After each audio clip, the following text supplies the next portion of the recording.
Hello everyone.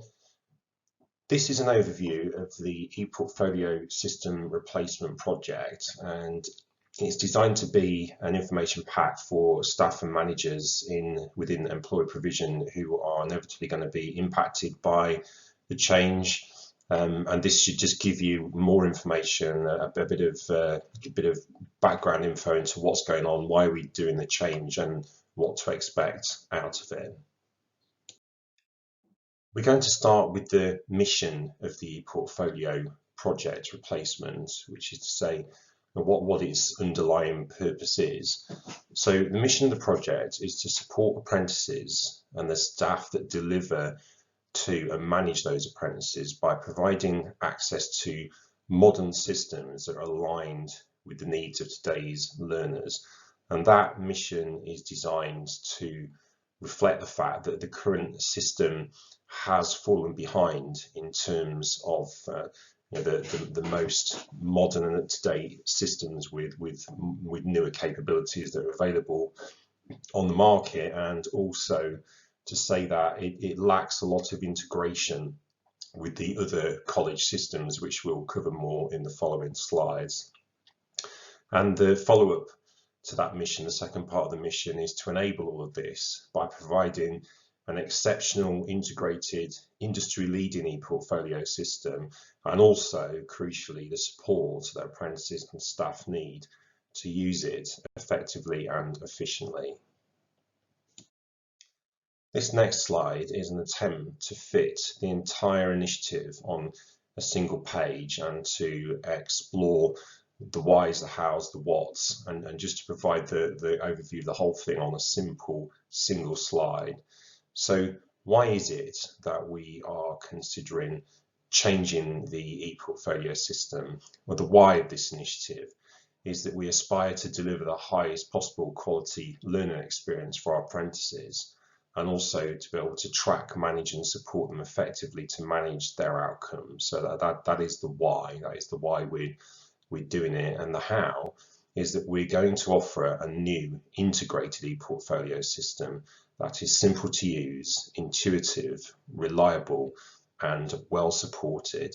And the what is specifically what we're going to do is we are going to adopt the new ePortfolio module of the Pro Monitor system, which many of you will be familiar with, and we're going to adopt that module for apprenticeship standards and portfolios, and we're going to use the Canvas virtual learning environment for the aspect of apprenticeships, which is the storing and the delivery of high-end digital learning materials. So that really, if you would like to, if there's other staff you want to explain the initiative to, this is the go-to slide that will effectively explain the entire initiative just in one short, sharp page. Now we're going to take that single page overview and break it down into a bit more detail by exploring the key messages and starting to try and preempt and address some of the questions that people will be asking and looking for answers to, who will be directly impacted by the change. So a good one to start with is, why is this change necessary? So the current ePortfolio system, the one file system, is not at all well integrated with our other systems. It stands alone, it stands separate and apart, and that gives rise to all kinds of problems and issues.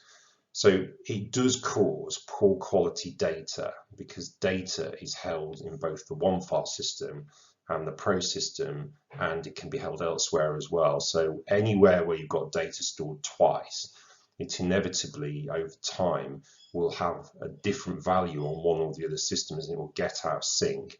And that impacts on audit outcomes. We've had some very challenging audits in the past, and the objective is not to have a smooth audit, but to address the things that an audit highlights to us, which is that we shouldn't have data which is different in different places. We should have one set of data that reflects the reality. It also means, another reason why the change is necessary, is that we have a Prometrics dashboard, which is quite central to how we deliver management information services sort of out of the central IS team into the rest of the college, but it's very, very limited in terms of what can be done for apprenticeships and for employer provision. And if you look across all the dashboard tabs, if you run Prometrics up and have a look through it, the vast majority of it relates to non-apprenticeships, which feels unjust because the apprenticeships area deserves the same quality of dashboarding as everywhere else, but it's not possible at the moment because of that separateness of the systems and the lack of integration. So all of these two separate systems, which is where we are at the moment, it gives rise to the data we hold about apprentices having poor accuracy, poor timeliness, which means it can be slow to get the data on there, and poor consistency, all of which can impact, although it's only data, it can have a genuine impact on learning outcomes. Another reason why the change is necessary is that apprentices can have an inconsistent experience. So one possible scenario is you have an apprentice and a non-apprentice in the same classroom, and the study program learner has got their learning materials on Canvas and the apprentice has got their learning materials on one file, and they get an inconsistent experience. That's another reason why we view the change as being necessary. So when addressing why a change is necessary, a natural follow-on question is, okay, so there is a necessity to change. Why now? So there are some interesting points to explore around why now is the right change. So one important factor is that the Pro Monitor ePortfolio module, which is what we're moving to, it's only relatively recently been completed, so it didn't exist a year ago, so we couldn't have done this change then. Also, another important factor affecting why now is that Lincoln College EP staff have been involved and embedded in the development of the new Pro Monitor ePortfolio module. So we're not just receiving something that somebody else has produced, we've influenced the features and capabilities of the new system. So another aspect of the why now is that before the Pro Monitor ePortfolio module became available, the alternatives to OneFile on the market really didn't offer a massive improvement over some of the whys and the issues we've already explored over the existing OneFile system. So it would have made all the challenge and the effort to move to a new system not really worthwhile. But now this new Pro Monitor module is available, and it's also settled down enough that it has all the features that we need in order to consider making a replacement.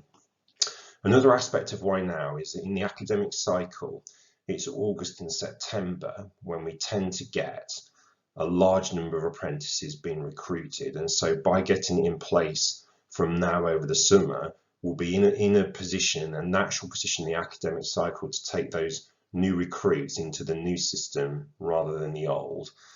And finally, why now is if we get involved in the project with Advanced to provide Pro Monitor now, we will continue to have the opportunity to influence the new system and what features and capabilities it has, and we very much want to be involved in that. So having explored the why is it necessary, why is it happening now, the next question can often be what's wrong with what we're doing today? What's wrong with just staying the same? So we have covered a lot of this in the why the change is necessary, but specifically we're not able to access our own data from the existing OneFile system, and that seems a bit strange. We've got a really good level of access to all the data on Pro Solution and Pro Monitor and Pro Achieve, but we don't have a good level of access to our own OneFile data, and that's one of the things that are definitely wrong about what we're doing today.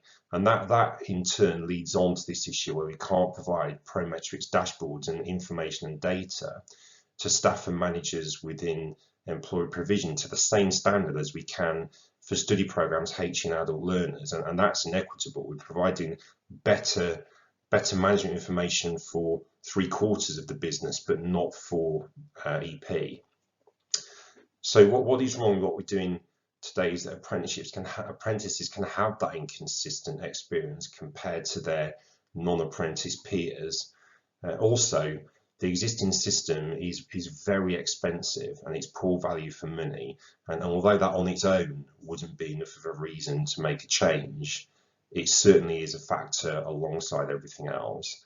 And another thing about what's wrong with today is if we can't measure and monitor our apprentices with accuracy, then we're not able to manage them effectively, and their outcomes, the outcomes of some of those apprentices, could be impacted.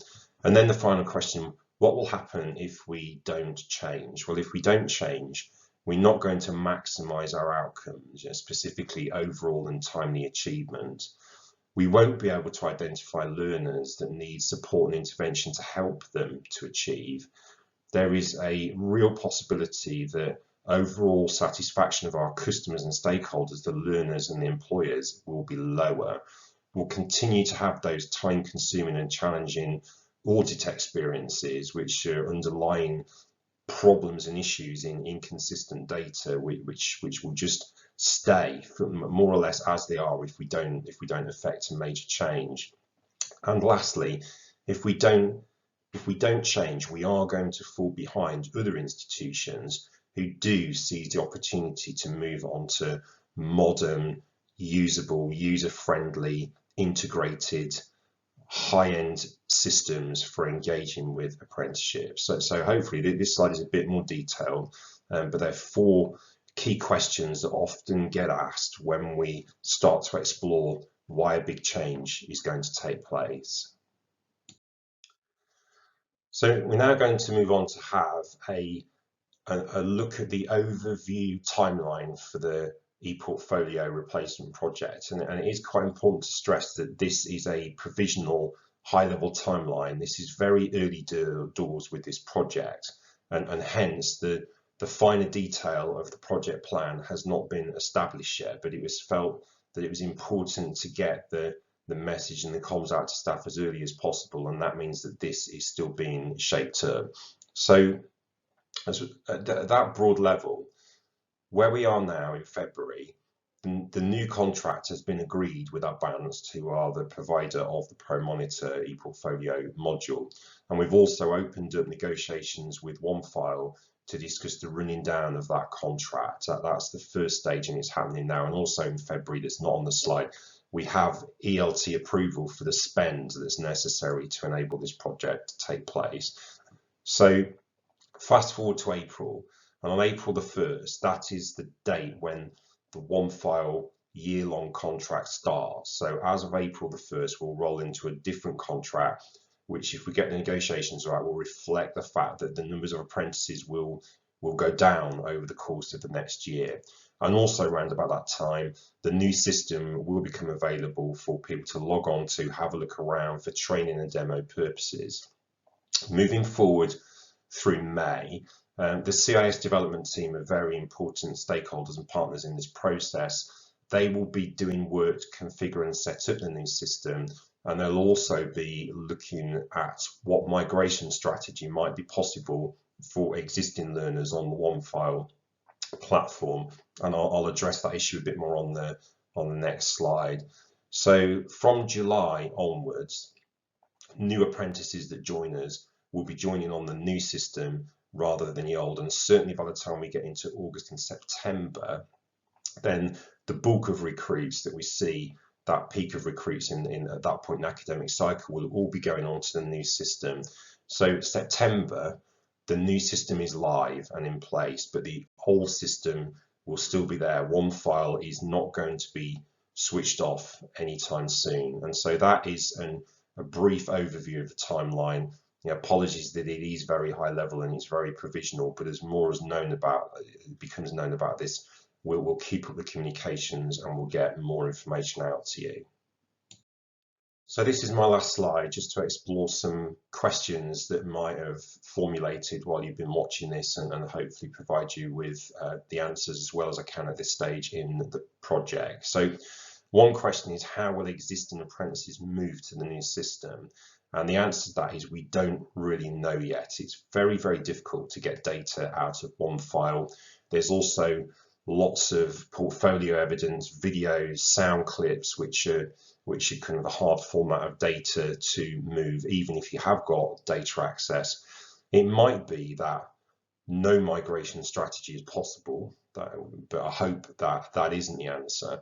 It might be that some level of automation can happen where learners are transferred from one system to another, or it might be that it has to be manual. We really don't know that yet, the answers to that yet. That's part of the work the CIS team are doing, so that's still to be confirmed. Another question that might have formulated while you've been watching is, will one file be switched off on September the 1st? And the answer is certainly not.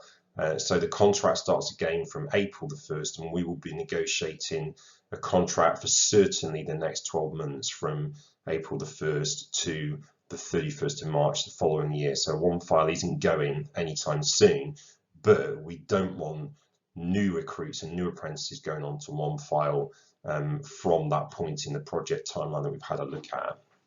Another question you might be thinking of is, how will we satisfy audit requirements given that there is a requirement to access up to 7 years worth of historical data?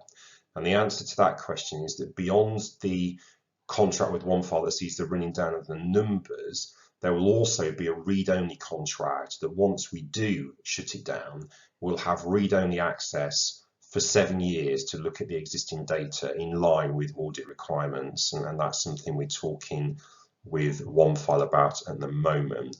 Another question you might have thought is, will the new ePortfolio system, the ProMonitor ePortfolio module, hold learning materials, because one file does? And the answer is no, it won't. The proposal going forward is that the new ProMonitor module holds all the information about the learners and the standards and the management of the apprentices. Learning materials will need to go on the Canvas VLE. And because both the ProMonitor module and Canvas can all be linked to our college Office 365 logins, so you won't have apprentices or staff that need to have different usernames and passwords for 3 different systems. Your standard college username and password will work on all of it. Another potential question, will the system be difficult to use? Well, very clearly and very hopefully the answer to that is no, it won't be, because most staff in employee provision will be used to the ProMonitor system, and hence you'll automatically have familiarity with the ePortfolio module of that ProMonitor system, and it should be a natural progression to learn how to use it. If there's any staff that have never used ProMonitor, all of the ProSuite products are easy and intuitive to use, so it should not be a difficult system to get to grips with. And my final potential question, will there be any training support? Very definitely yes. We haven't firmed it up and shaped it yet, but we've got staff in EP already that are expert with this system because they've been involved in the user groups, kind of designed and built it. So we've got a level of knowledge building up, but certainly, although I can't say specifically what the training and support package will be, I can say that there will be one. So that's the end of this short video.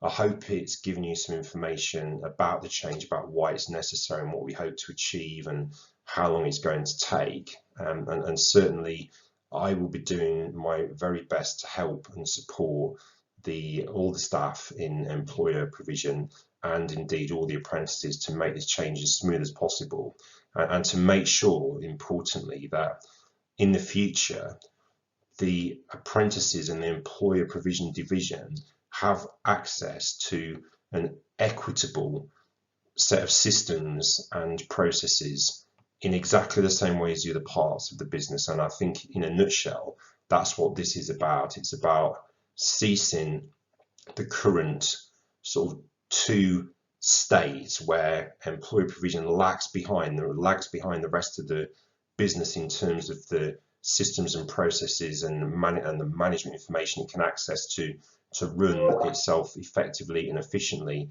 and that we have a fair, equitable and consistent experience across all of the college moving forward. So if you have any burning questions, do drop me a line and I will do my best to answer them. And I'm really looking forward to working with you all to make this change a success. Thank you very much for listening.